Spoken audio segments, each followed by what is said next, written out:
After the academy, I was assigned to a special purpose expedition. It was headed by I.S. Isakov, already familiar to the reader, who at that time was Chief of Staff of the Red Banner Baltic Fleet. In the early 30s, the international situation became very acute. In the East, a very aggressive policy was pursued by Japanese imperialism, which sought to dominate Asia. The most dangerous hotbed of war was formed in the West, when the Nazis seized power in Germany. The Soviet government was forced to take measures to further strengthen the defense of the country. Along with many other measures, in the spring of 1932 began the formation of the Far East Naval Forces, renamed in 1935 in the Pacific Fleet, and in 1933 was the beginning of the Northern Military Flotilla, for which a number of warships were transferred from the Baltic to the north.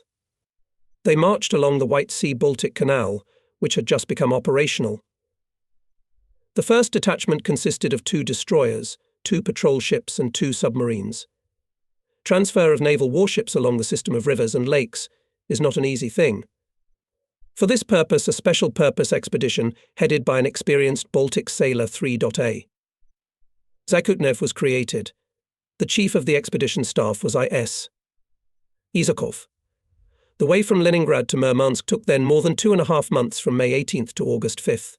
3.A. Zakutnev stayed in the north.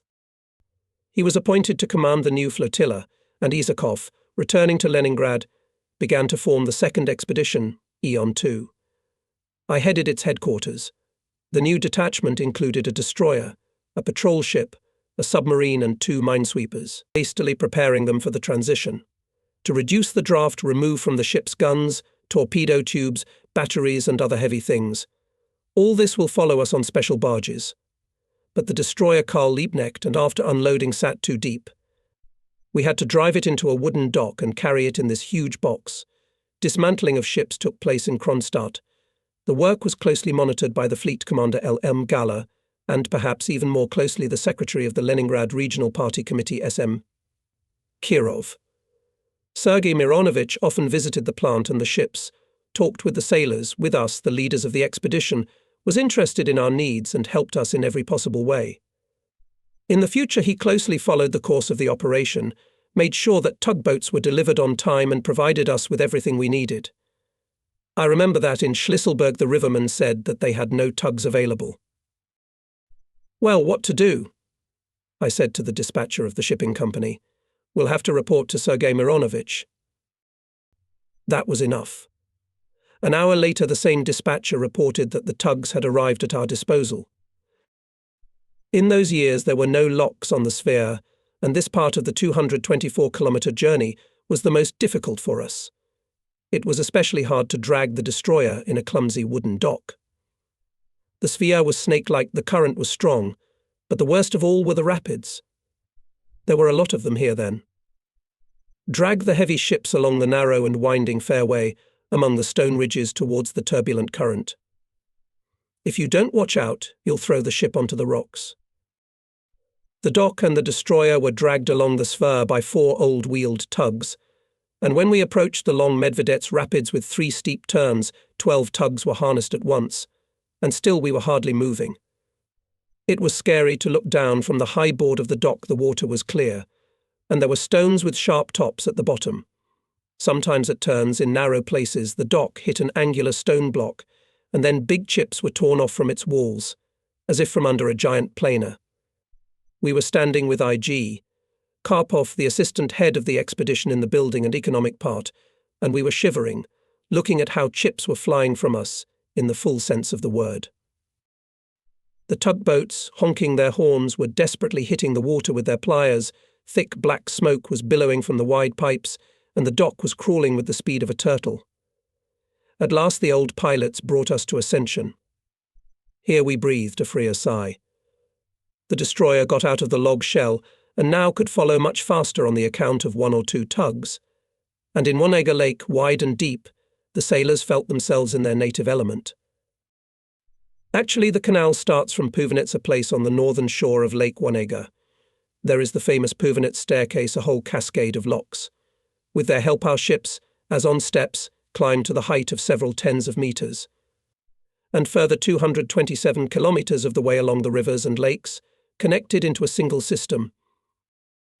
During a short stop, when all our caravan gathered in one place, the commissar of the expedition AP, Diakonov, said to me, "Yuri Alexandrovich, the sailors are interested in the history of the creation of the canal. Would you tell them about it?" I was interested in this issue in the academy. I read a lot of literature, so I agreed with pleasure. I told the sailors that the idea of the canal connecting the Baltic Sea with the White Sea was conceived under Peter the Great, but at that time there were not enough forces for its realization. At the end of the last and the beginning of our century, projects were drawn up, but the matter did not go any further. Only the Soviet power was able to carry out such construction. V.I. Lenin became interested in the problem of the canal. On his instructions, a special commission began to design the canal in the difficult year of 1919. The project was approved by the Council of Labour and Defence, and as soon as the country recovered from the Civil War, construction began. It went quickly, and by 1933 the work was finished. It was a great event in the life of our country. The sea route from Leningrad to the White Sea was reduced by 4,000 kilometres. The strategic importance of the canal was great. Now ships from the Baltic to the north could go through our inland waterways. This road is still not easy, but it is much shorter, and most importantly, out of reach for the eyes of our enemies. Here is Belomorsk. Here we waited for barges with property. With the help of workers who arrived from Leningrad, put the ships in order and went to the White Sea. Autumn in the north is quiet and pleasant. The mountains are still brown-green. Not hot sun shines brightly. At the roadstead of Soskovets Island we were solemnly welcomed by the ships of the young Northern Military Flotilla. Warmly welcomed us Commander 3.A. Zakutnev and a member of the Military Council PP. Bayrochny. The Barents Sea was gloomy. The ships were surrounded by thick fog. In order not to collide with each other, they kept echoing sirens. But with sunrise the fog began to thin, and we entered Murmansk with clear sky. The flotilla was given a long pier in the commercial port. The base of the submarines was a small steamer Umber, which hardly accommodated the crews of 3 boats. The military council, headquarters and political department of the flotilla were on the training ship Komsomolets, which passed with cadets from Kronstadt to Murmansk around Scandinavia. It provided communication with ships at sea. But the main base of the flotilla in Ekaterinskaya harbour was already under construction.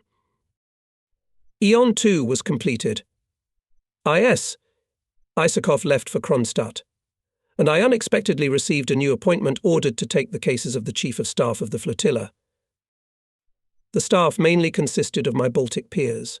We lived amicably. We were fascinated by the work on the development of a new sea theatre, its uninhabited bays and islands. This enthusiasm was skillfully supported and directed by our party organisation headed by the Secretary S.A. Sadov. The government demanded to choose places for basing ships, to install coastal batteries and observation and communication posts, which had not been here before. Our staff family worked very actively and industriously. Our hydrographers and their chief energetic, competent sailor B.I. Shamsha worked hard. The beacons worked without fail. Hydrographers searched the whole coast, making detailed maps. I remember on the patrol ship Groza we went around bays, straits, islands. The naval officers erected observation towers at selected points, and in the meantime they deployed their temporary posts on lighthouses, or even on the roofs of fishermen's houses. Soon the main base of the flotilla had its eyes and ears all along the coast, in what was a great merit of our communicator B.N. Shatrov. And in time, foreign intelligence became intensely interested in the Soviet North. Most often these spies disguised themselves as fishermen and fur trappers. One day the duty officer on the headquarters reported to me a mile from Cape Tsip-Navalok a foreign trawler was fishing in our waters.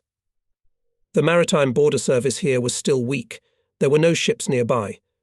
I ordered to prepare a destroyer on duty. We rushed at full speed to Tsip-Navalok. Indeed, we see the trawler is dragging a net behind itself, slowly creeping almost close to the shore. Fishermen were amazed to see a Soviet destroyer. They could not understand where we came from. They had nowhere to go. They had to wait for the border boat we called.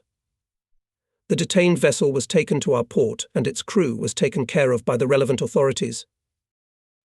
Most often during such incidents, the patrol ship Groza was sent to the sea.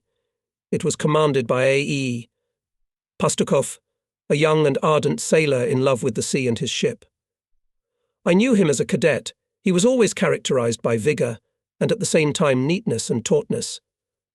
Apparently, Alexander Evgenievich was able to instill all this in his crew.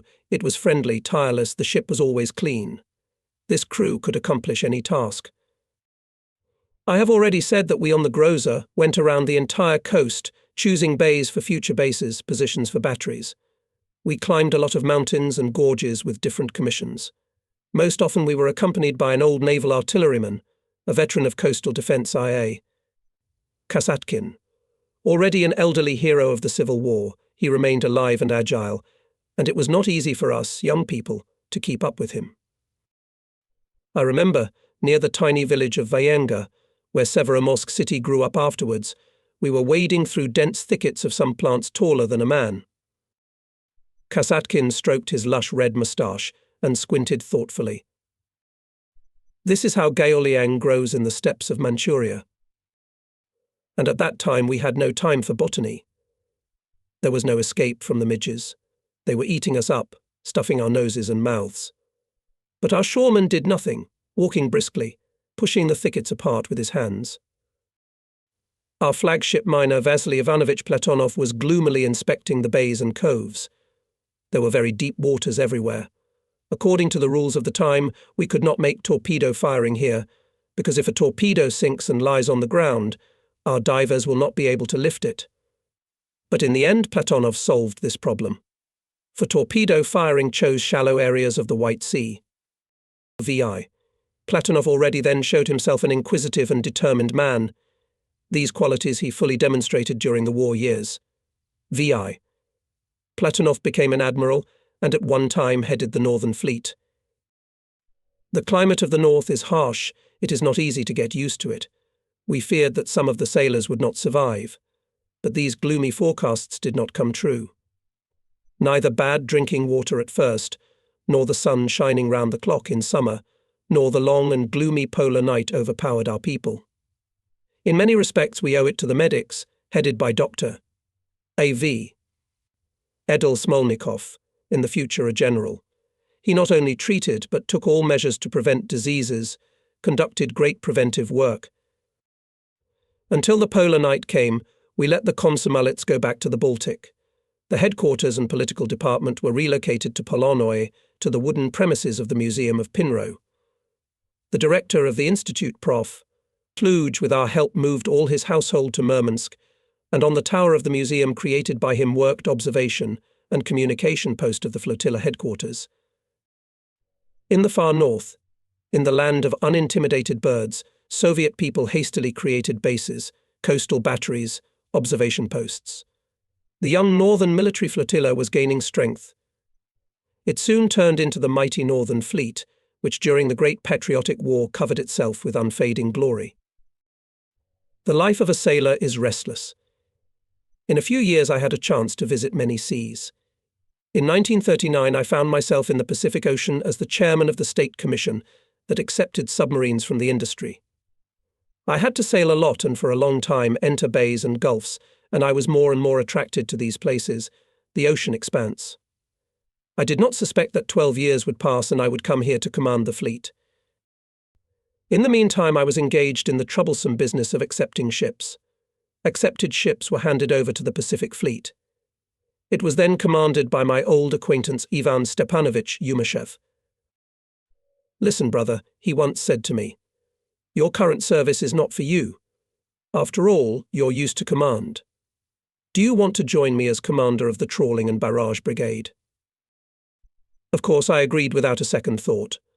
We sent an application to Moscow, but nothing came out. In response came a telegram: Panteliev urgently returned to Moscow at the disposal of the People's Commissar. At that time, there was no regular air service on this line. We travelled by Blue Express, which covered the distance from Vladivostok to Moscow in 10 days, not counting the inevitable delays. The People's Commissariat of the Navy was located in a new modern house with a high tower. I was surprised that instead of anchors or any other naval attributes, the building had a bas-relief of a tank. It turned out that the building was built for the tank troops department. The Navy turned out to be a cuckoo that crawled into someone else's nest, from which it was soon evicted. In the reception room of the People's Commissar was crowded. Concerned people with puffy briefcases waited for the reception, hid behind padded doors, and soon appeared again even more anxious. Our Navy Commissariat was in its second year of existence, and at its head had already been several leaders accidental, and less accidental, but none of them left behind a noticeable trace. The exception was the flagman of the fleet's second rank, Nikolai Gerasimovich Kuznetsov, familiar to me from the Chervona, Ukraine. He was on the spot thinking, confident, perfectly knowing the fleet and its people. Kuznetsov received me standing, leaning slightly with his hands on the back of the chair. Afterwards I learned that this was his manner. He did not like to be lingering, he liked to solve everything quickly. Nodding to me, the commissar came to the table where there were telephones. All the phones were black in colour, except for one white. It was the one from which the People's Commissar picked up the receiver. "I have Pantalayev," he said. "That's right. Permission to send him?" "Yes." And the white tube went back to its place. The Commissar smiled and extended his hand to me. "Congratulations. Comrade Stalin has agreed with us. You're appointed Chief of Staff of the Baltic Fleet." It was said in such a tone, as if I was already informed about everything and I have no doubts, and cannot arise. Nikolai Gerasimovich went to the corner of the office, to the table where the map was laid out, and called me over. "Look here." He drew the end of the pencil along our border with Finland on the Kaelian Isthmus. "This is only 32 kilometers from Leningrad. Can you imagine? And our northern neighbour has been very unfriendly to us lately. The reactionaries of the West are pitting them against us. In such conditions, anything can happen. You must hurry to Kronstadt." The Commissar shook my hand and wished me success. On a quiet, clear autumn day, when the sea ripples and the air seems motionless, I saw a familiar panorama of my native Kotlin. The ensemble of ancient buildings crowned with the dome of the cathedral looked like a bird spreading its wide wings. Kronstadt. Once from its harbours sailing ships of the famous Russian navigators Bellingshausen and Krusenstern left for distant voyages. In this city in the spring of 1917 the Soviets won, which from the very first days did not recognize the bourgeois provisional government. In October, Kronstadt sailors at the call of Lenin were the first to come to Petrograd and took part in the armed uprising. In the harbours and on the raids of Kronstadt was born the Red Navy. From here came the first Soviet flagships. For many of us, Kronstadt became a school of courage and political maturity, and we sailors have forever loved it. Fleet Commander, Flagman Second Rank Vladimir Tributes met me in his beautiful dark blue office, furnished with antique furniture. We knew each other back at the Academy VF. Tributes was a year older than me at graduation. He had changed very little. Tall, thin, with sharp movements. Our conversation was short. "Take your cases and quickly get into the situation. We'll talk later." But we did not soon find time for a detailed conversation. Events were growing like a snowball. Plunged into work, I felt like a man catching up with a passenger train. You run, but you can't grab the rail of at least the last carriage. It was good that I was surrounded by reliable comrades, with many of whom I was connected by joint service in the Navy in my younger years. They helped me to get up to speed quickly. Still, I managed to jump into the last car of the train when its wheels were already pounding at full speed. The news came alarming. On October 11th, negotiations with the Finns began, but they led to nothing and were broken off 2 days later. Finland announced mobilization of reserve troops. The head of the intelligence department of the fleet headquarters reported the Finns began evacuation of the population from the Kaelian Isthmus. The border pillars fell down the Finnish fleet mines the bay. The headquarters of the Leningrad military district warned the Finns are deploying their armies on our border. On November 28th, commander of the district, commander of the second rank KA, Meretskov called me and the commander of the fleet, familiarized us with the situation. Be ready for everything. The Military Council of the fleet urgently gathered all flag officers and demanded to increase combat readiness. Commissar of the Staff Regimental Commissar and Sidorov at the party meeting explained to the communists the complexity of the political situation and called for even clearer work. Meetings were held on all ships and parts of the fleet. The mood everywhere is combative, and as always happens in difficult moments, sharply increased the flow of applications for admission to the party and Komsomol. Sailors wrote that they wanted to go to battle as communists. On November 30th, fighting began on the border. Our submarines and surface ship sentries took positions. Reconnaissance planes took to the air. In the morning we, with a group of officers of the headquarters, hurried to the signal tower. On the Finnish coast sparkled flashes of gunfire. The enemy artillery hit our troops. Then the northern forts of Kronstadt and the mighty guns of Krasnaya Gorka gave their voice. The rumble of cannonade was growing. Our serious combat examination began. I went down to the flagship command post. In a large ancient hall at the tables sit staff commanders. Each is responsible for a particular area for submarines, aviation, surface ships.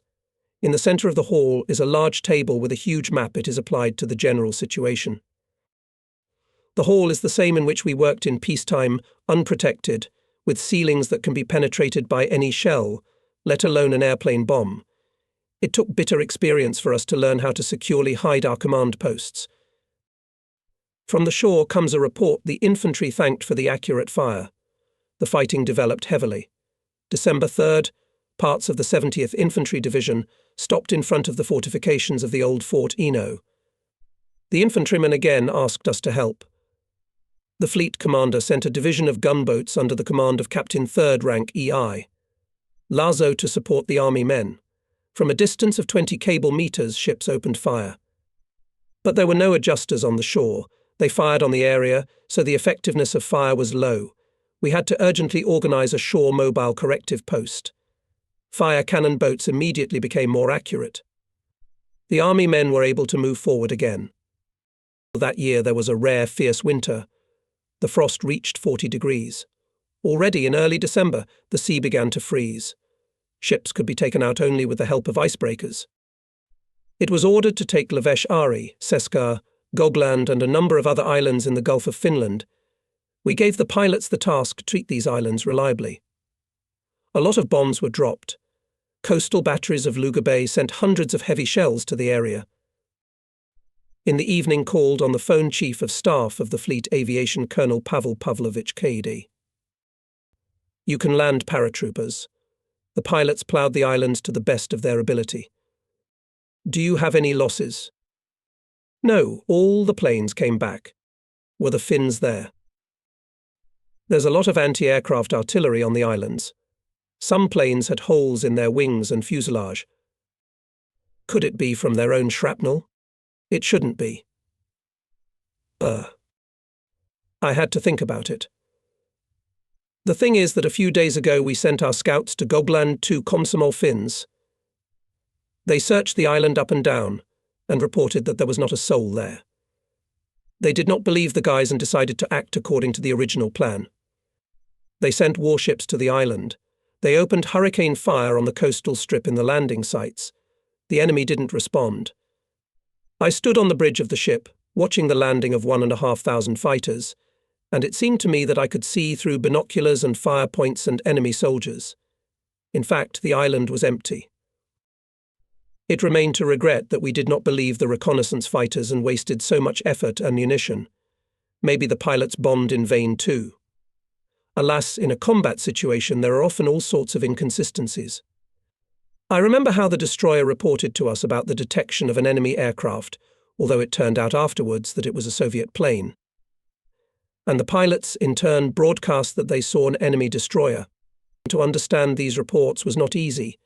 To win, you must first of all be able to recognize the enemy and know as much as possible about him. And for this you need experience and more experience. Actually, the rapid occupation of all the islands in the eastern part of the Gulf of Finland was of great importance for us. It created an operational depth of sea defense approaches to Kronstadt, and therefore to Leningrad. And finally, it was a reliable cover of the seaside flank of our 7th Army. According to the plan, the troops were to advance along the coast, but since their coastal flank could be hindered by Finnish coastal batteries standing on the islands, it was necessary to suppress these firepower. Unfortunately, we did not know the exact location of the batteries. Therefore, the fleet commander ordered me to conduct a reconnaissance by combat Kilpisari Island, covering the entrance to the port of Kotka.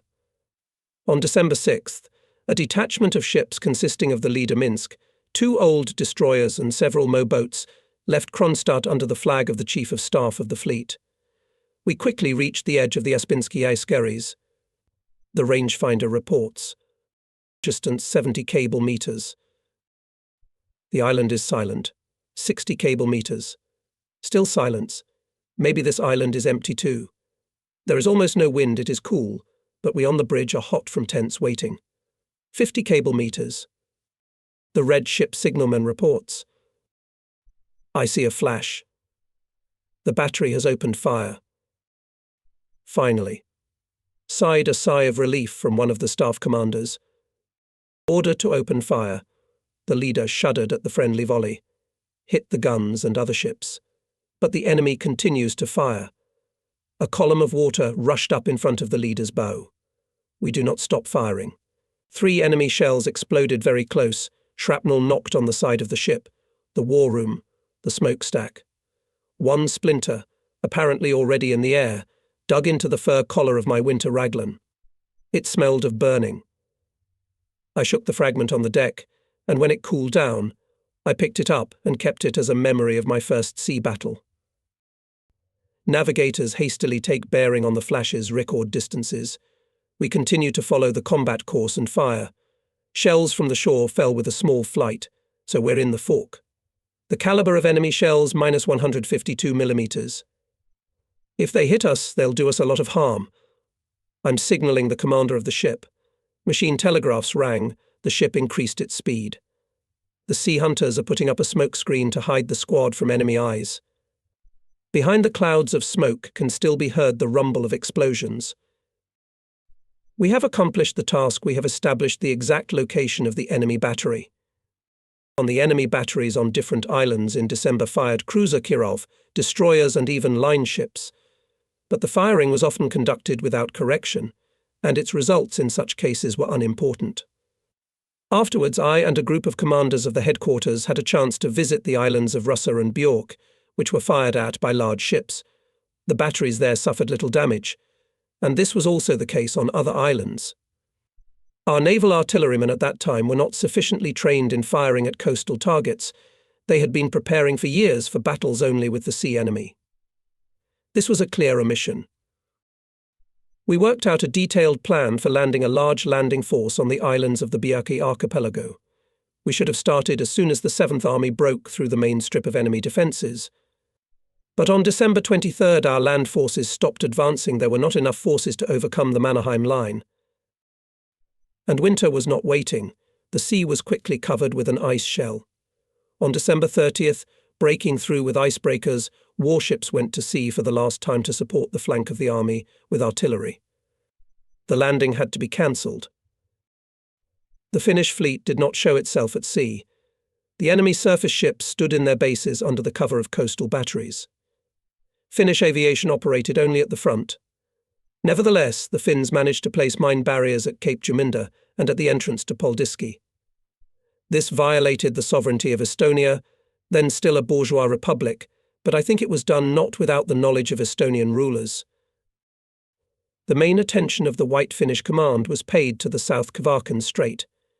Through it there was a way to the Gulf of Bothnia, through which aid from the west was delivered from Sweden to the ports of Finland. In the strait, the Finns put up a powerful mine barrier, which they officially announced on December 6th, but our submarines successfully overcame this dangerous boundary.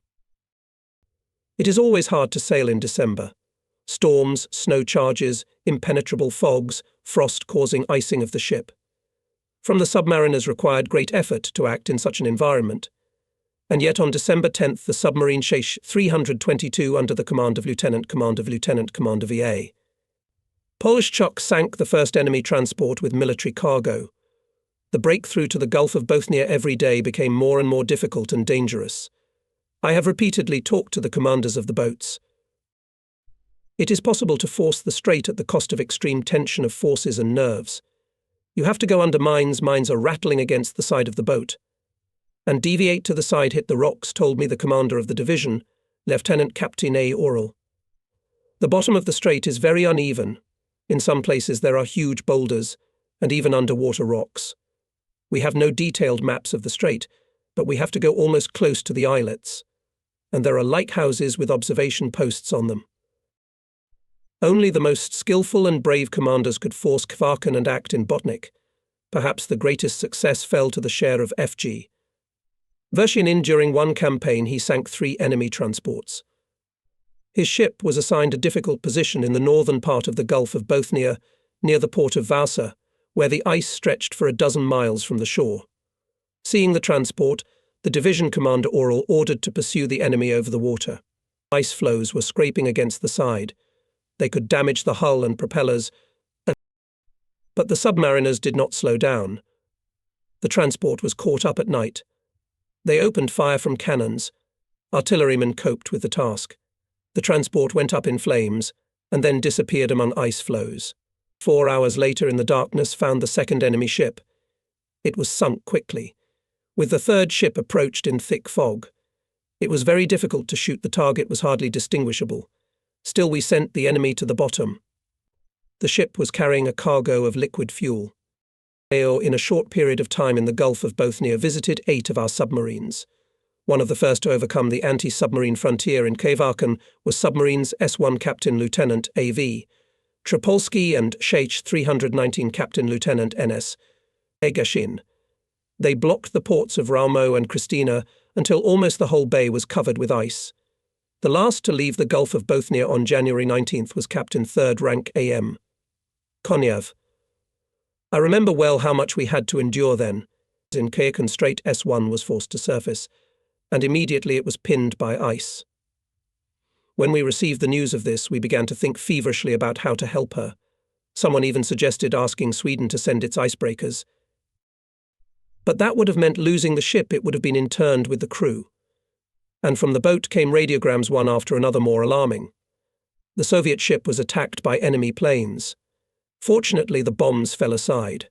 Submariners managed to hit one plane, and the enemy refused to attack again. Meanwhile, nature itself helped our comrades. The ice cracked, moved, and S-1 jumped out of its clinging embrace. But before we could rejoice, as we received a report from Captain 3rd Rank A.M. Konyaev Sh 324 was also squeezed by ice. Konyaev did not ask for help, so he hoped for his own strength. I had known this tall, thin man with thoughtful eyes for a long time. Calm, judicious, he found a brilliant and the only right way out. Knowing that the Baltic Sea was ahead, which could not freeze yet, he plunged and went under the ice, now and then hitting the mine's steel cables that hold the mine at a given depth. More than 30 miles Sh 324 blindly broke under the ice and then safely surfaced. It was the world's first submarine subglacial voyage. When Konyev reported that he had broken out of ice captivity, there was no limit to the joy on the BFCP. All the boats had returned safely to their bases. It was a great good fortune. Submarine commanders A.M. Konyev, F.G., Vershinin and A.V. Tripolsky were awarded the title of Hero of the Soviet Union for this feat. Their boats became the first Red Banner ships of the fleet. The crews were generously awarded. The crew of the boat Sh 311 owed their victories to the courage and perseverance of the commander A.E.E. Eagle. I looked closely at him, a knowledgeable, energetic commander, whose word was never at odds with deed. He deservedly received a high government award. Later A.E. Oral headed the submarine forces in the north, and then in the rank of admiral commanded the Baltic fleet. Uninterruptedly, and in the fall and winter, operated our naval aviation. In the evenings, when the planes returned to the airfields, the Chief of Staff of Aviation PP, Kavade, called me on the phone and briefly reported on the events of the day. Usually his report sounded short. Mission accomplished. This meant that our bombers successfully bombed the batteries or naval base of the enemy, supported the fire of their advancing infantry or sunk enemy ships. In short, aviation acted perfectly. Often PP. Cavade came to our headquarters with maps and aerial photographs. Once he reported in detail how our aviation near the ports of Turku, Roma and Pori put mines on the fairways. Here the communications, through which the enemy received help from the west, converged. It should be said that such a mine-laying was done by aviation for the first time in the world. "Well, Pavel Pavlovich," I said, "thank you for your new contribution to naval art. But how are the Finnish ships doing?" Pilots long hunted for battleships Coastal Defence Väinämöinen and Ilmarinen, which could counter the advance of the coastal flank of our army. But these ships were perfectly camouflaged and were hiding somewhere in the skerries west of Hanko. They were reliably covered by anti-aircraft batteries and fighter aviation. To all this, the ships, with the help of icebreakers, often changed their places. Pilots searched for battleships, fought heavy air battles, but the ships escaped from the strike. In the search for battleships included, and our submarines. Once we received information that the battleships were hiding behind one of the islands, but so well camouflaged that they could not be detected from the air. We decided to send submariners there. We knew the fairway was mined, we could not pass through it. There was only one way directly between the small islands. Only the little one could pass there.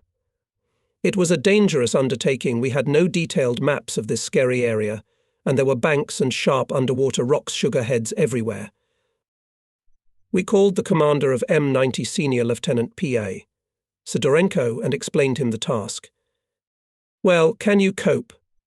I asked the young commander. Sidorenko looked closely at the map and reconnaissance documents. After thinking, answered, "It will be done." And he kept his word. Sneaked through the narrow winding straits, examined the roadstead of interest to us, reported on the radio that there are no ships here, but on the shore found an artillery battery and a number of other important objects. I talked to Sidorenko when he returned. "It was difficult," said the senior lieutenant. "In some places we lost depth, flew as if into a pit, then slowly crawled on our bellies across the bottom, bumping into rocks. But we got there without any damage. We examined everything discreetly. And the way back seemed easier." The young commander showed exceptional endurance and skill in controlling the ship. If the propeller or rudder had broken, the boat would have perished. We would not have been able to help her in the skerries. P.A.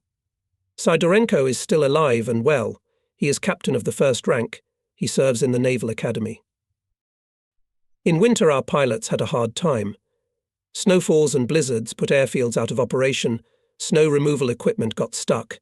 Everyone had to take up shovels. As long as you clear the runway, the short winter day begins to draw to a close. And the air was no sweeter. The thick, low clouds would not dissipate. Will come to us, sometimes the Fleet Aviation Commander Kombrig VV. Ermochenkov rubs his chilled hands. What a frost. Under 40. You, I see, are completely frozen in the ice. You don't swim, you don't shoot. But great masters of setting tasks for others fly, say, find and bomb. And why are your battleships silent? In the fall they sailed and sailed, but they forgot to put the mines. Again, our pilots had to correct the matter to throw mines from the air. That's Ermochenkov's specialty. He believes that everything rests on aviation, and they allegedly pay insufficient attention to it. We, with the Commissar of the Staff Sidorov and the head of the operational department Pilipovsky, listened to good-natured attacks Ermochenkov. Actually, he is right in many respects. Air forces were becoming increasingly important, and we have not always taken this into account. Meanwhile, for a few months of fighting, Baltic naval pilots sank or disabled 37 transports, shot down 65 enemy aircraft, much more than all our ships. And what feats were performed by winged heroes. Alexei Gubry, a 22-year-old pilot, will always remain in my memory. He made dozens of combat sorties. One of them went down in history. On February 2nd, 1940, on a frosty, blizzardy day, Gubry, returning from a mission, heard on the radio that Lieutenant Pinchok's plane was hit and landed on ice near the enemy shore. Gubry immediately rushed to the rescue. In a blizzard, when 100 meters to see nothing, he ran over the snowy plain and still found, landed, took his friends and took off in front of the enemy. Remembering this episode, I asked my colleague, also a participant of the Finnish War, twice hero of the Soviet Union VI. Rakov, now a General of Aviation, Doctor of Naval Sciences and Professor at the Naval Academy. Vasily Ivanovich, didn't I get something wrong with Gubry? No, everything is correct. By the way, it wasn't just Gubry who did this. Senior Lieutenant Anatoly Nefedov saved 3 wounded pilots.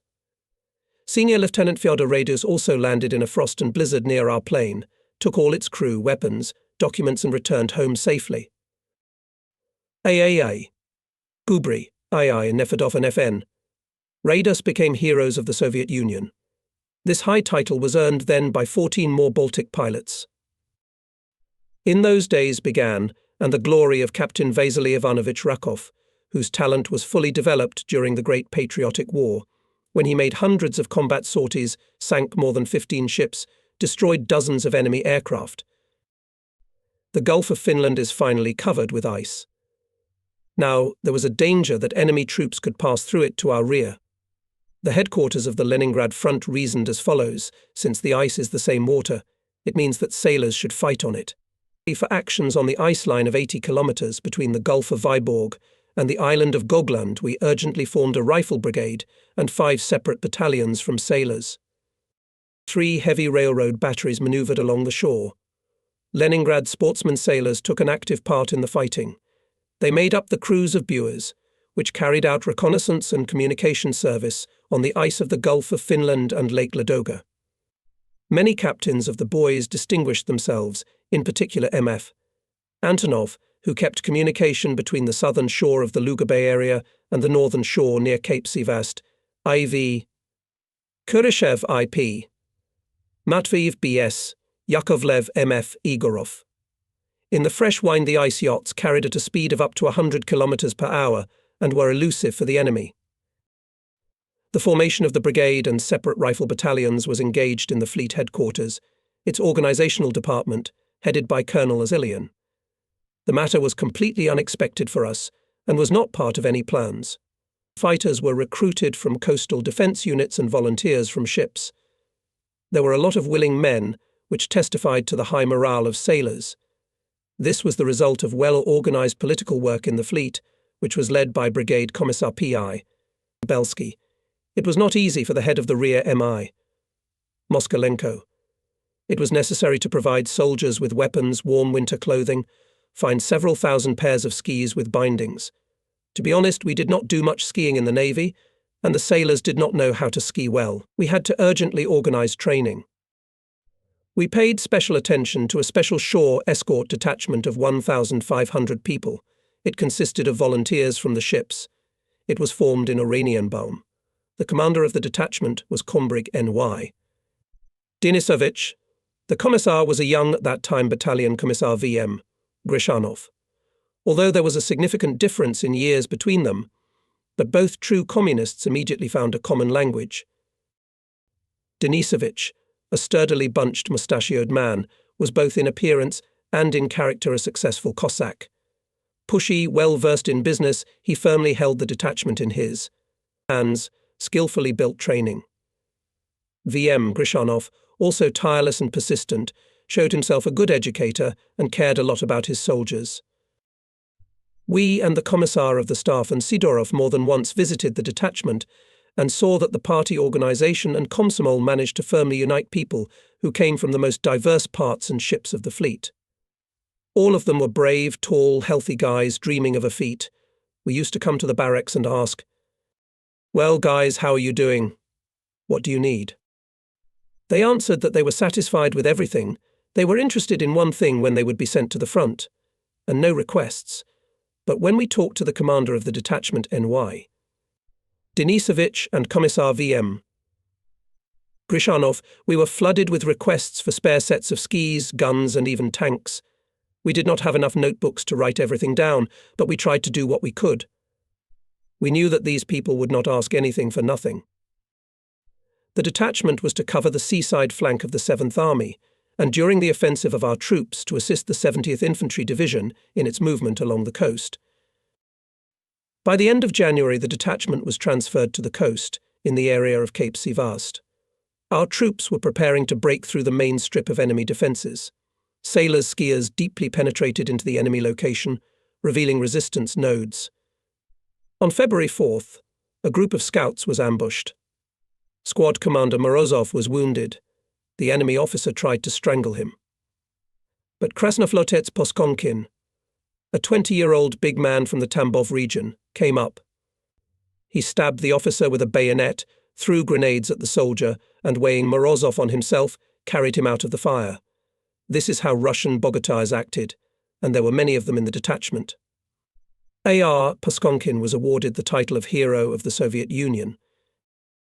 On the way of the detachment stood a powerful Fort Murila. 4 days sailors stormed it and still took it, having written in the history of our fleet one more glorious page. After a very thorough preparation and accumulation of forces on February 11th, 1940 began a victorious offensive of our troops. They broke through the Mannerheim Line. The Soviet government once again offered to conclude peace, but the negotiations were again dragging, tedious, because at that time the head of Finnish reaction Tanner travelled around the Western European capitals, begging to start a general campaign against the Soviet Union. When our troops approached Vyborg, naval rifle battalions under the command of Captains B.M. Granin and V.V., Sorokin went out at night to all occupied by the Soviet Union. Sorokin at night left all the islands occupied by us and headed for the mainland. Having overcome dozens of kilometres on ice, at dawn on March 4th they started fighting in the enemy's rear from Kotka to the Vyborg Bay, which forced the enemy to pull back reserves from the front, including air units. This was a great help for our army. On March 13th, 1940, the Soviet government signed a peace treaty with Finland. Our troops and navy eliminated a dangerous bridgehead, the border on the Kayin Isthmus, which passed at a distance of a cannon shot from Leningrad, was pushed back 150 kilometres. These battles were a serious test, which largely prepared us for the severe trials of the Great Patriotic War. With increasing anxiety, we followed the events in the West. The Second World War was already raging there. Fascist Germany captured Czechoslovakia, Poland, Denmark, Norway. Hitler's diplomats and generals visited the bourgeois republics of the Baltic states and Finland. Our people could not be indifferent to this. The party and the government took measures to strengthen the defence capacity of the country. Stocks of strategic raw materials were created. In the eastern regions of the country, remote from the western borders, there were factories that produced military products. All branches of the armed forces were developing. Our navy was also getting stronger. And we in the Baltic received from industry dozens of destroyers, modern submarines, 2 beautiful light cruisers, torpedo boats. Long-range and high-speed guns were equipped with our coastal defence. The terms of service in the navy were slightly increased. The Communist Party and the Soviet government, caring for the security of our western borders, concluded agreements on mutual assistance with the Baltic states. Our fleet was given the opportunity to be based in their ports, to create a system of defence of the coast and islands. Henceforth, the entrance to the Gulf of Finland was reliably blocked by the multi-layer fire of our powerful coastal batteries on the islands of Dago, Odensholm, on the peninsula of Hanko, leased to us by Finland. The sea route to Leningrad was now under reliable control. In the same year, 1940, the peoples of Lithuania, Latvia and Estonia overthrew the bourgeois governments and joined the Soviet Union. This further strengthened our strategic position in the Baltic. The further depended on whether we would have time to quickly master the new theatre. After all, the length of our maritime border in the Baltic reached 1,740 kilometres. June 20th, the Military Council, headquarters and other institutions of the fleet moved to Tallinn. Urgently equipped bases in Riga, Libava, airfields, coastal defence batteries. We had to hurry.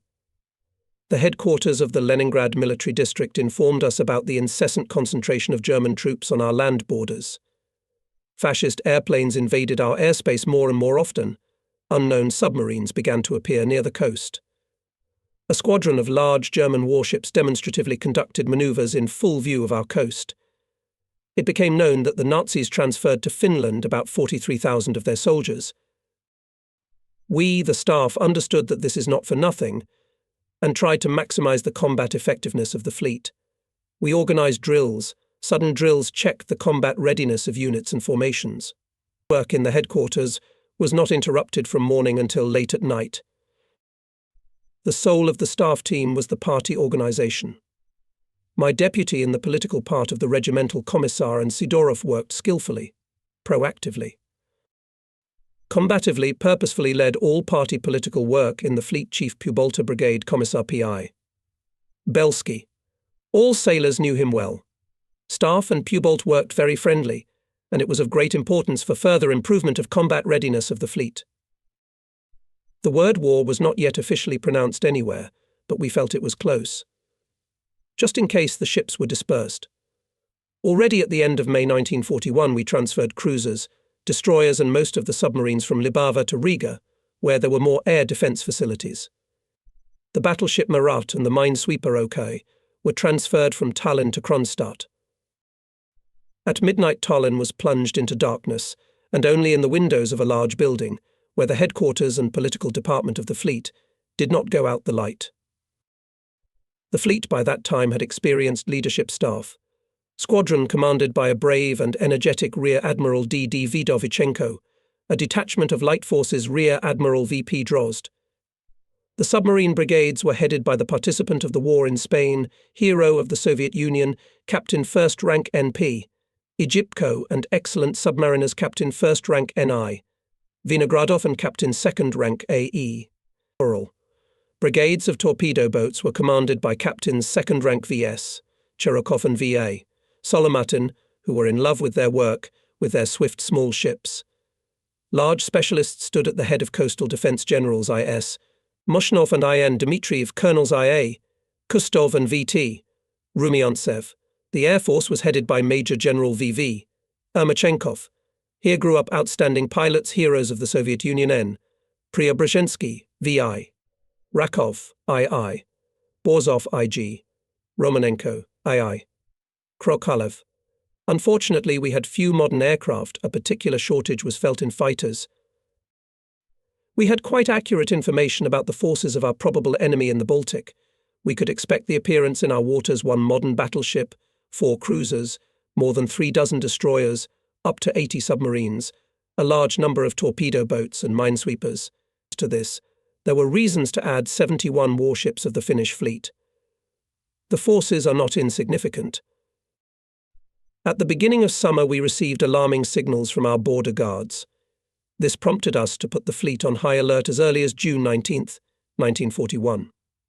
Commanders of formations moved to their command posts. Discharge of personnel to shore was stopped. Ships took on board all the necessary combat supplies. Party meetings were held. They discussed the situation. Communists called on all sailors to increase vigilance and be ready for battle. Long before that, at our request, the Chief Naval Headquarters had authorized to set up ships patrols in the mouth of the Gulf of Finland, in the Urbensky Strait, and on the approaches to all our naval bases.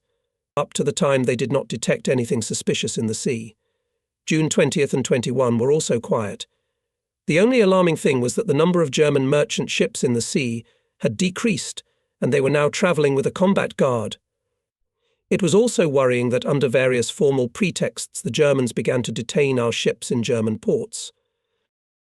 At 23 hours 37 minutes on June 21st received a dispatch from Moscow. People's Commissar of the Navy Admiral N.G. Kuznetsov ordered to move all fleets to the highest operational readiness number 1. Urgent signal to formations and units. Their commanders knew what to do. The necessary documents were stored in safes. It remained only to open the sealed packages. But there was very little time left. At dawn, the commander of our base in Libava, Captain First Rank MS.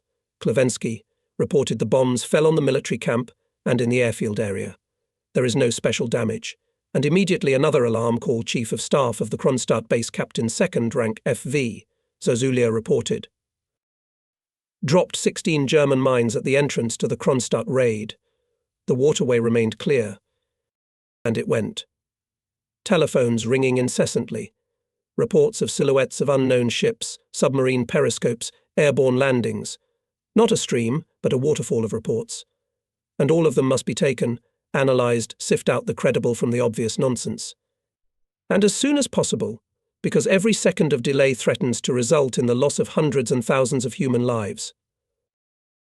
A long, vaulted room without windows, a concrete casemate of a coastal battery from the times of the First World War. Along the walls are tables of operators. Each has his own telephone. In the middle is a large table with a map of the situation. The operator listens to the next report on the phone, quickly makes notes on the map, and the phone is already blowing up again. Calls, muffled murmur of dozens of voices, brightly illuminated map of the Baltic Sea, covered with more and more conditional icons. This is our BFCP, the Coastal Flagship Command Post of the Fleet. 4 hours and 50 minutes. The heavy steel door of the sweat room swings open. Fleet Commander Vice Admiral VF. Tributes crosses the high threshold, comes to the map, frowning, tired eyes run through it, then turns to my desk. He takes his favourite large pencil in his hands. I hand him a prepared telegram. Conflot silently reads it, signs it, and then rereads it aloud. Germany has launched an attack on our bases and ports. Repel the enemy by force of arms. Conflot returns the form to me. I give it to our communicator Kashin, and he disappears in the hole. In a second, wires and airwaves carried to Hanko and Riga, to Zell Island and Kronstadt, to formations, units and ships these first words about the beginning of the war. Strange thing is that we somehow immediately breathed a sigh of relief. The unknown was over. Now we had to act. Having given orders, Conflot went to the ships. I went up to get some air. After the electric light of the dungeon, the bright sun is blinding. It is already burning, promising a hot day. The sea is quiet, visible to the horizon. Puffing smoke, the tugboat is pulling the barge, heading for Tallinn. The captain and all the crew of the tugboat are hurrying home to their families. They have not yet heard about the war, bombings, fires. But on the ships they already know everything. There are rallies. Sailors swear to fulfill their duty to the end. Many are applying to the party they want to go into battle as communists. All of us will face the most responsible test. Our knowledge, courage, dedication will be severely tested. Flag Navigator Captain 2nd Rank BN. Iosifov searched for me. He reported all beacons are extinguished, floating fencing of the banks and shoals is removed. A new test for commanders and navigators of ships. The sea will now become numb. Its expanses will no longer flash white, red, green lights that speak so much to the sailor. The Chief of Intelligence, our all-time favourite Lieutenant Colonel N.S. Frumkin, arrived. He reported that the fascist radio openly announced that the sea between the island of Eland and the port of Memel had been mined. Captain Lieutenant Lukyanchikov immediately put the data on the map, shook his head. It turns out the entire southern part of the Baltic blocked. It can't be. Another fascist fake. No, objected the head of the operations department, Captain 1st Rank GE, Pilipovsky. It seems to be true. The Germans will do anything to delay the deployment of our submarines in this area. Yes, they did. The Nazis put here 3,300 mines and mine guards, and yet they could not prevent the deployment of Soviet submarines. Reports, inquiries, requests. We urgently need auxiliary vessels, tugs, barges, tankers. I order the head of the military communications department, Captain 2nd Rank Ivan Nikolaevich Gontsov, to contact the Baltic Shipping Company, commercial ports. But they don't understand anything there. Mobilization hasn't been announced yet. In civilian organizations they are still living yesterday. The director of the theatre calls invites sailors to a new performance. The sponsored school asks to allocate counselors to the pioneer camp, arrived students of civilian universities for internship. The head of the internship is worried about their accommodation. Soviet people yesterday did not think about the war, although they sang that our armoured train stands on the reserve track, but it was not so easy for this armoured train to pick up steam. At the command centre arrive for instructions commanders of formations and ships. Squadron Commander Rear Admiral D.D. Vdovichenko gazes intently into the map of the situation. He is calm and composed. Silently reviewed the documents that handed him one of the operators, approached me. Everything is clear to me. Permission to execute? We shook hands. and he hurried to his ships. The same strict and a little verbal behavior of the commander of the minesweeper, OK Captain First Rank NI. Meshchersky, and the commander of the protection of the water area of the main base, Captain Second Rank AA. Myleshkin. They learn their tasks at once and do not linger at the command post. Called the Chief of Staff Aviation Colonel D.I. Sukov. Airplanes flew on reconnaissance in the Gulf of Finland and the Baltic Sea. Report after report, submarines go to the positions, bomber aviation flies out for retaliatory strikes on Nazi naval bases and for mine laying. The duty operators of the headquarters posts are changed, but they do not go to rest. After drinking a glass of strong tea, they return to help their comrades. After all, we have 10 times more work than before.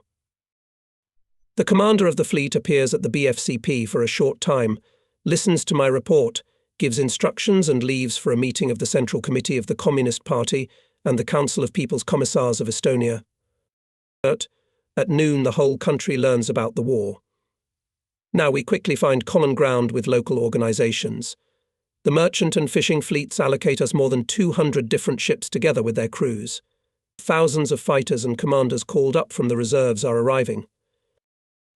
We are more and more convinced the whole nation is joining the fight. This immediately adds strength. From Moscow received an order to immediately begin setting defensive mine barriers on the plan to cover. At night, the squadron commander Vitovichenko took to the sea his ships loaded with mines. They put a barrier at the mouth of the Gulf of Finland. More than 3,500 mines blocked the way to the enemy. 20 submarines took positions. On June 24th, the fleet aviation struck the Nazi naval base Memel on airfields. Judging by control aerial photos, the enemy suffered great damage. We are closely following the actions of our submariners, but we rarely receive messages from them, and there is little consolation in them. There are no combat results. We began to blame the commanders for ineptitude and indecision. But it turned out to be something else. The Nazis foresaw the deployment of our boats, so the urgent cargoes began to be transported on small, shallow-sitting ships, letting them in shallow water, where our submariners could not get through. And large German transports went skerries in Swedish territorial waters, often guarded by patrol boats, on the masts of which the Nazis raised the Swedish flag. Returning from the campaign, the commander of the submarine She 311, Lieutenant Captain Paul Sidorenko, said, "So frustrating we see the Nazi transport, but it goes on skerries in Swedish territorial waters, where we have no right to enter." But finally the submariners began to report the first successes. Submarine S-11 under the command of Lieutenant Captain Atea Sereda in the area of Palanga sunk a Nazi ship. She 307 Captain Lieutenant N.I. Petrov sent to the bottom of the Nazi submarine U-144, cruising in our waters in the area of the Moonsund Islands. The first trip of our submarine minesweeper L3, commanded by Captain Second Rank PD. Grishchenko was also successful. On June 27th, the submariners put a mine barrier near Memel. Soon a Nazi ship exploded on these mines and died. A month later, L3 again went to sea, this time in the area of Cape Blusterort, EPD. Grishchenko is a thinking, inquisitive commander. Before laying mines, he conducted a thorough reconnaissance, clarified where exactly and what courses the enemy ships were travelling. 2 days he waited, looked out until he found German minesweepers. I approached them. I made sure that they were going with trawls. So they are clearing the way for some big ships. Having let the minesweepers pass, L3 went to the fairway trawled by them and put mines. 3 hours later, a German transport blew up here, and a little later 2 more large ships with troops and armament. Lieutenant Commander D.S. Abrosimov's S-4 also pleased us. She sank the German troop transport Kaya near Klaipeda. Underwater barrier Lembit under the command of Lieutenant Commander V.A. Polschuk put mines near Bornholm Island. The air Nazi ship exploded on them. 2 more ships were lost to the Nazis as a result of torpedo attacks of the submarine Kalev under the command of Lieutenant Commander B.A. Nairov. So already in the first weeks of the war, the loud combat glory of the Baltic submariners began. But on land things were not going well for us. The fascists were pushing the troops covering our seaside direction from the border with superior forces. The fleet had never been assigned the task of land defence of its bases, and now we had to think about it. Called the commander of the Libava naval base, Captain First Rank MS Klevensky. Our troops are retreating to the north. Strong pressure of tanks, continuous air strikes on infantry. Up to Libava on the way out there are no equipped positions. At 8 o'clock the enemy took Palanga. Now he's 30 kilometers from Libava, preparing for defence. Klevensky spoke smoothly, not in a hurry. But his voice trembled slightly. It was felt that he was stunned by this development of events. We were also discouraged. Defence of the base from the land has always been entrusted to land units, and we thought that if it came to this, the army will repel the blow. Fleet commander called me, and the head of the operational department demanded once again to report what is currently in Libava. We listed, in addition to two 130mm stationary batteries covering from the south and north of the approaches to the port, there is a 180mm railroad battery. 6 batteries of the 84th Anti-Aircraft Artillery Division cover the base from the air enemy. From the land direction, Libava is defended by the 67th Rifle Division of the 8th Army under the command of Major General N.A. Didaev. This division is strongly stretched along the coast. Well, how can Klevensky help the division? At his disposal is a half-crew, a machine gun company and cadets of the Naval Air Defence School, reported Pilopovsky. Komflot hesitated. Not much. And what ships were left there? After the departure of the 1st Submarine Brigade, in the base still remained 15 boats, of which 6 are in repair, 5 should go to Ust-Divinsk, and 3 Little and L3 are on patrol duty. I added that the destroyer Lenin was being repaired in the port of Libavska, and no less than 18 transports were standing by. In addition, 6 torpedo boats, 12 small hunter boats, and the minesweeper Fugas are in service. On Lake Derb is based 43rd Marine Air Reconnaissance Squadron Seaplane Squadron MBR-2. I see, said the commander. Check that all the extra ships went to Vindava and Ust-Divinsk. Communication with Libava every now and then interrupted. We had a lot of worries. Battles were going on at sea and over the sea. But my thoughts kept coming back to Libava. Mikhail Sergeyevich Klevensky, I had no doubt, would do his best. Quite recently, he and I had checked the sea defence of the base in the exercise, in dynamics. Everything was fine then. But will there be enough forces and means to resist the enemy now? In the evening, MS Klevensky again broke through to us by VHF. I hear close artillery fire. Our southern battery has long been firing at the enemy. All day we are bombed. Now the 20th raid has begun. 4 of our submarines took positions in the sea, according to the plan of sea defence. The minesweeper Fugas is laying mines. 6 submarines have left for SDVPSK and 8 transports for Ventspils. 10 ships so far left in the base. At this point, the telephone connection with Libava for a long time interrupted. Komflot called Riga and Moscow, trying to find out the situation of the 8th Army, but no clear picture could not be formed. As we learned later, already by the evening of June 22nd, Hitler's troops approached the southern suburbs of Libava. By fire of batteries of the base and heroic resistance of our infantry, the fascists were stopped on a boundary of the river Barta in 15 kilometers from a city. Informed us of this Moscow. Fleet commander first rejoiced and then gloomed. The Nazis bombed the army airfield. Fighter Air Regiment managed to fly from it somewhere. The regiment commander reported the situation in Libava. Is that clear? It's clear, but it means the base was left without fighter cover. And the phones keep ringing and ringing. There are reports of bombing of Riga and Vindava. Finnish airfields hit our base Hanko. Fortunately, no serious damage. And Libava is silent. From different sources we learn that, having failed to break through to the city from the south, the fascists bypassed it and now attack from the east, from the area of Grobini. All at night, Rear Admiral P.A. Train-in called from Riga. Yesterday evening, the 43rd Naval Air Reconnaissance Squadron flew to us on Lake Kish. What's the matter? The commander asked. It turns out that the enemy approached Lake Derb to the east of Libava, where the squadron used to be based, and our seaplanes had to fly to Riga. It became obvious that Libava was surrounded. Soon this was confirmed by MS Klevensky, briefly reporting by radio that the base was already under enemy fire. Parts of the 67th Infantry Division are defending on the outskirts of the city. Through Moscow, it was learned that the troops of the 8th Army, conducting continuous heavy fighting, retreating to Riga. Libava remains in the enemy rear.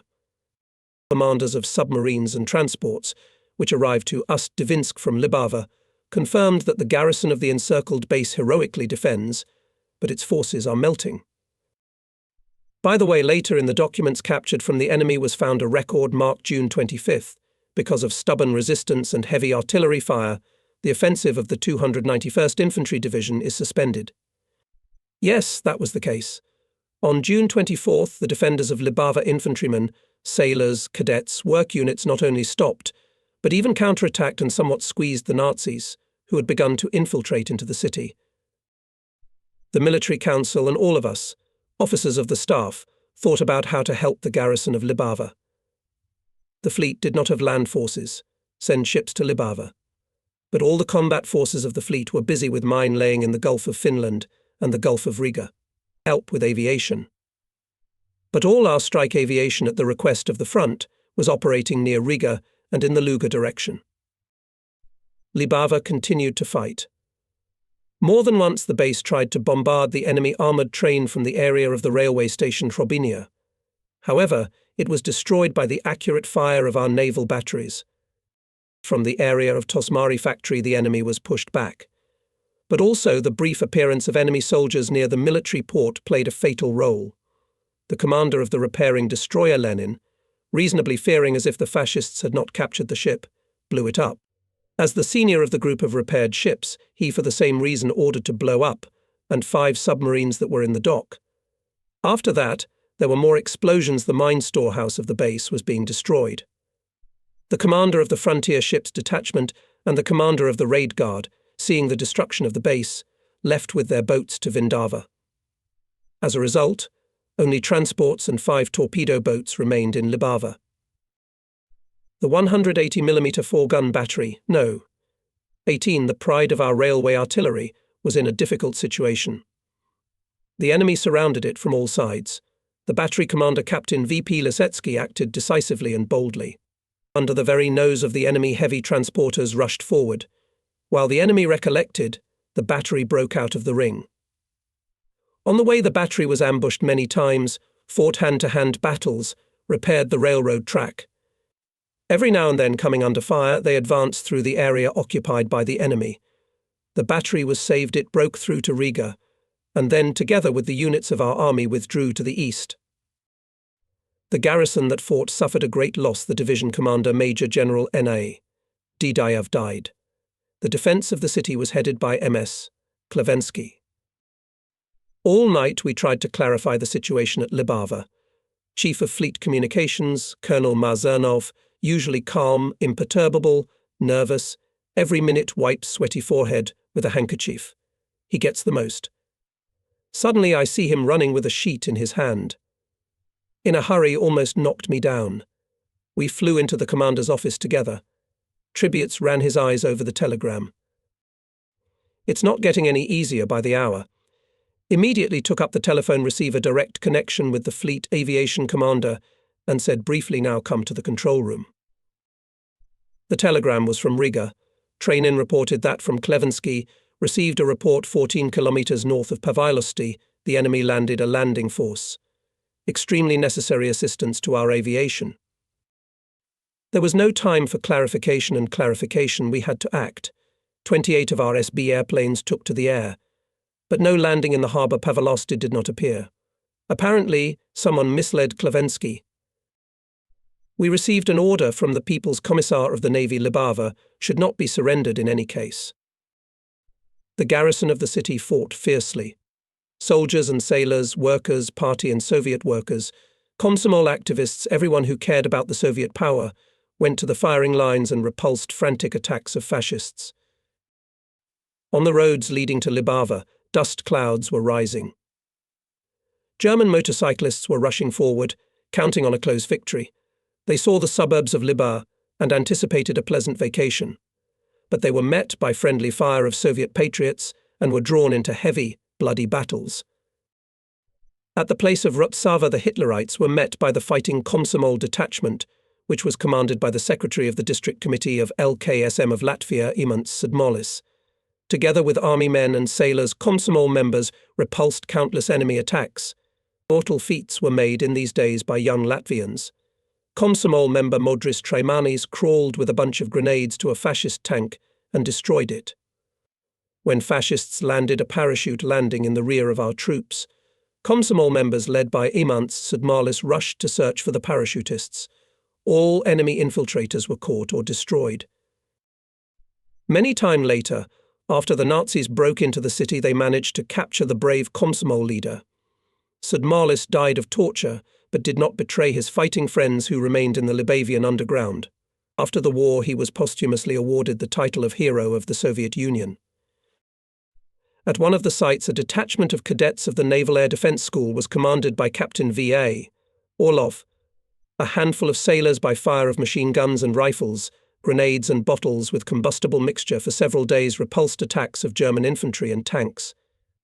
The sailors let the tanks as close as possible, and then jumped out of trenches and trenches, threw bundles of grenades under the tracks, set fire to the enemy vehicles with a flammable mixture. Many unknown heroes fought at the walls of Libava. Different ways led them to the ranks of the defenders of the city. Petty Officer A.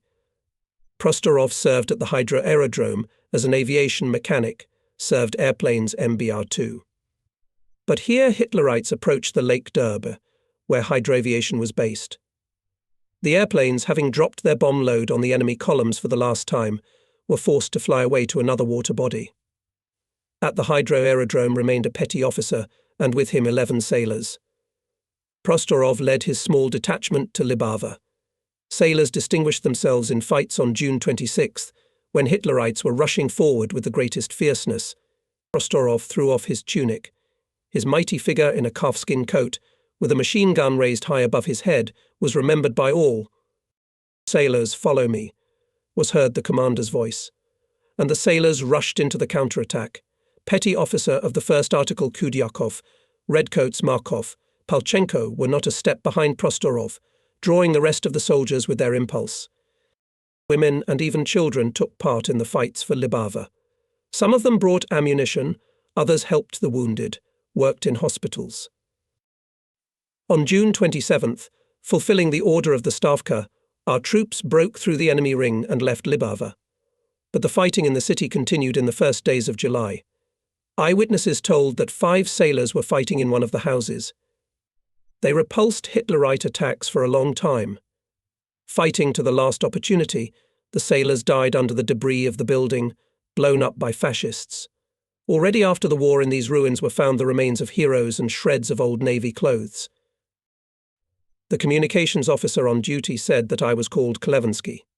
I rushed to the phone. In the receiver heard a distant, indistinct voice. A report arrived on easel at the headquarters of General Eliseev. I tell him to immediately send a report by telegraph, because the phone was very bad hearing. An hour later, the report about the last hours of Libava was on my desk. It said that the garrison units, having overturned the enemy barricades, were withdrawing to the north in 2 columns in order to make their way to Vindava and to organize a new line of defense on the Venta River. The wounded, women and children were loaded onto transports. Batteries and other stationary military installations had to be blown up. Not without enemy sorties. Someone's evil hand early set fire to the fuel depot, and burning oil spilled over the surface of the harbour. We had to take the ships out to sea without waiting for the end of loading. The base commander, headquarters and political department were the last to leave Libava. They left on 3 torpedo boats under the command of the detachment Lieutenant Commander S.A. Osipov. At Cape Ujava they were attacked by 6 German torpedo boats. The unequal battle lasted long. One of our boats was lost. Having picked up the survivors from the water, the rest reached their own. The battle was fought near Vindava. Under the onslaught of the superior enemy, our units were forced to withdraw. The enemy was on their heels. On the bank of the Western Divina, fierce fights broke out.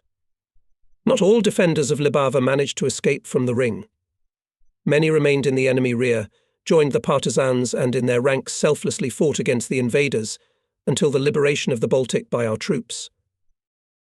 The fleet lost a major naval base of strategic importance. It was hard to reconcile with this thought.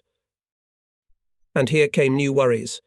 The Eighth Army, as it turned out, was withdrawing not to Riga, and much further east this was confirmed by reports from Moscow, although very late. I was summoned by the fleet commander. No sooner had I closed the door than the admiral said gloomily, "The People's Commissar called. There is an order to evacuate the Riga base." In the Latvian capital was already raging fires. The streets heard indiscriminate firing when a division of destroyers under the flag of Rear Admiral V.P. Drozd returned to the base after the first mine setting. The rest was forgotten. Sailors' ships were in a hurry to take the mines. Everyone was working: machinists, artillerymen, and signallers. Valentin Petrovich Drozd told me afterwards. "Imagine fires and firing closer and closer to the port. We don't know who is shooting. I don't know why fires are breaking out in the port either. Our military is no longer in the city, nor the police. Some people are spreading rumours that the Germans are about to enter the city. My sailors caught 2 provocateurs at the gates, but who should I hand them over to? No, it's calmer at sea. As soon as the last mine rolled onto the deck, we immediately gave up the moorings. It was immediately easier on the soul. Yes, Hitlerites were at Riga, and in the Gulf of Riga was still our detachment of light forces led by the cruiser Kirov and a large number of ships of the auxiliary fleet. Moonson Strait was mined, and the ships were trapped. There is also a shallow Strait Muhuvayan with an old abandoned channel, which the enemy did not give importance to, knowing that the draft of our ships and transports, overloaded with evacuated property, will not allow to pass this way. The fascists trumpeted on the radio that the Russian fleet was blocked and no Soviet ship would escape from the Gulf of Riga. But they triumphed too soon. Sailors of the merchant fleet, with the participation of our hydrographers, working day and night without a break, for several days deepened the channel in the Strait Muhuvayan. On June 30th, the cruiser Kirov and other ships safely left the Gulf of Riga. Attempts of fascist aviation to strike at the departing ships were unsuccessful. When the fascists occupied Riga on July 1st, they found the port empty. The news was heavier one after another. Pskov was abandoned. The battles are already on the territory of the Leningrad region. Enemy troops are coming closer and closer to Tallinn. We have to take measures to strengthen the defense of the main base. We received front reports at night, processed them by morning, put the situation on the map. We used to listen to the report of the operational duty officer on the headquarters, very active Lieutenant Captain Lukyanchikov, and silently follow the tip of his pencil. The front line was getting closer and closer to Leningrad. We were comforted by the famous reasoning of the great naval commander S.O. Makarov. No matter how hard it is for us in battle, we never know exactly how hard it is for the enemy at the same time. And we firmly knew that the Nazis were suffering huge losses.